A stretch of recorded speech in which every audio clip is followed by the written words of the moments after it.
يا صباح الفل، ده يوم من أيام سنة أولى جواز، وفلوج النهاردة بقى طويل زي ما بتحبوا، فتعالوا خدكم معايا في يومي النهاردة وأقول لكم عملت ايه. أول حاجة كده أول ما صحيت بقى لبست ونزلت عشان كنت عايزة أروح مشوار كده للبنك. خلصت بقى المشوار اللي كنت عايزة أعمله، بعد كده بقى اتجهت على البيت، اشتريت شوية حاجات الأول وأنا مروحة.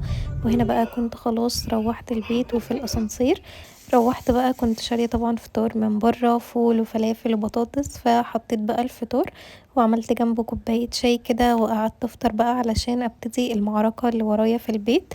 ففطرت الحمد لله وخلصت فطار. بعد الفطار بقى كان عمر عايز قهوة، فقلت اعمل له كده كوباية قهوة. دايما بتسألوني على مكنة القهوة، هي ماركة ميانتا. حطيت بقى لعمر القهوة في المج الحراري بتاعه، واتبقى شوية قهوة فاكيد مش هرميهم طبعا، فحطيتهم بقى في كوباية وقلت اشربهم كده علشان يصحصحوني بقى علشان ابدأ الحاجات اللي ورايا في البيت. فشربتهم الحمد لله. وبصوا بقى الجو بصراحة كان حلو قوي، فقلت لازم اوريكم بقى شكل الجو والسما كده.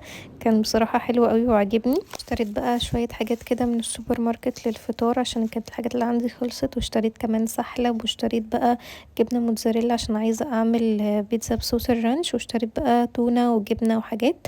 بعد كده بقى قعدت عملت كوباية شاي كده، وكنت جايبة كرومب بقى فقعدت فصلته كده وحطيت بقى في الحلة مية، حطيت عليها بقى شوية كمون وشوية ملح ونزلت بورق الكرومب. وانا مش بسلق الكرومب قوي يعني، يا دوبك بس بنزله في المية دقيقة كده وبعد كده بطلعه في مصفى واحط عليه مية ساقعة. عملت كمان بقى الخلطة كده وجهزتها، ولو عايزين تشوفوا الخلطة كاملة هتلاقوها في فيديو اليوتيوب، وهتلاقوا اللينك بتاعه في الستوري بتاعة الانستجرام. جهزت بقى الكرومب كده وجهزت الخلطة وقعدت حشيته.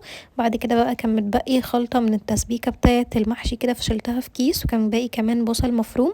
قلت اشيلهم بقى في الفريزر انزله على طول على الاستخدام احط عليه الرز بس. بعد كده بقى جهزت حلة المحشي بقى المتينة كده، وحطيت بقى على الوش ملح وفلفل كده، وحطيت شوية نعناع مطحون. وجالي بقى الاوردر اللي انا كنت مستنياه وطالباه بقالي كام يوم، وهو الفات بوم. سمعت عنه بصراحة ريفيو كتير ان هو حلو، فقلت اطلبه واجربه معاكم. فطلبت الفات بوم وطلبت كمان الهيرسكينو، لان انا شعري بقاله فترة كده بيستهبل وبيقع، فقلت اجرب الاتنين وهقول لكم بقى تجربتي كاملة. بس بعد ان شاء الله لما اجربه هجربه معاكم بقى كل يوم في الفلوجز كده لحد ما الاقي منه نتيجة واقول لكم عليها. جهزت كمان بقى البطاطا، حطيتها في صينية وحطيت عليها شوية سكر كده ودخلتها الفرن. وبعد ما بتستوي بشوية قبل ما تستوي خالص يعني بحط عليها شوية مية واسيبها بقى ايه السكر بتاعها ده يتكرمل. شغلت الغسالة بقى على غسيل اللي كان عايز يتغسل، وحطيت التسقية على المحشي وسيبته بقى لحد ما يستوي خالص. وعايزة اقول لكم بقى ان الريحة كانت خطيرة. جهزت كمان بقى بوريك كده بالجبنة والزيتون، لو عايزين الطريقة بتاعته اكتبولي تحت في الكومنتات وهنزلها لكم. وبس كده قعدت اتفرج بقى على مسلسل عايشة الدور، وكده يكون يوم